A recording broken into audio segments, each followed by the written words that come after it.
We're going to chat a little bit about diastasis rectus abdominis. So first of all, what is diastasis rectus abdominis, also known as DRA? So DRA is a very common occurrence during pregnancy and even in the postpartum period. And what it is a stretching or a separation or thinning of the connective tissue running down the midline of the abdomen. So if we have our two six-pack muscles, this tissue is running just in between these muscles, down the middle of the tummy, through the belly button and down towards the pubic bone. And as baby starts to grow and as the abdominal wall starts to stretch, then we can get some thinning of this connective tissue, which is also known as the linea alba. So how do we assess for diastasis? So the simplest way to assess for this is to lie down on a yoga mat or on a bed and simply lift your head up off the table. As you're lifting, you can observe what's going on through the wall of the abdomen and just around where the belly button area is.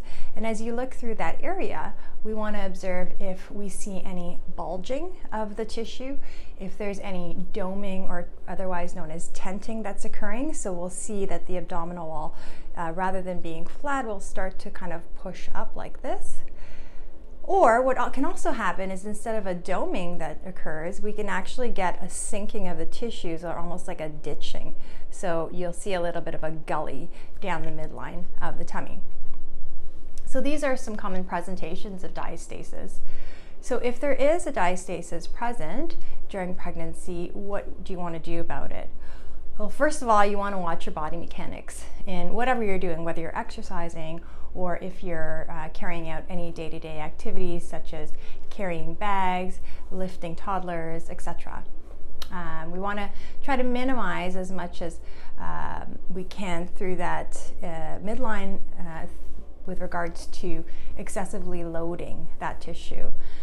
So anything like sit-ups or excessive straining can actually create more intra-abdominal pressure through that region, and so we want to be really careful of this during pregnancy. If a diastasis is still present in the postpartum period, this is something that a pelvic health physiotherapist can help you resolve. And there are different exercises, different ways to coordinate breathing with core activation exercises that can be very helpful to gain back the tension through that abdominal wall so that we can minimize that doming or that sort of sinking in of the tissues. So it's important to note that, of course, diastasis is common during pregnancy, and it is normal because the tissues do have to stretch to accommodate baby. However, if you do observe it, take note of it, watch the way you're moving, and perhaps consider seeing a pelvic physiotherapist for rehab in the postpartum period.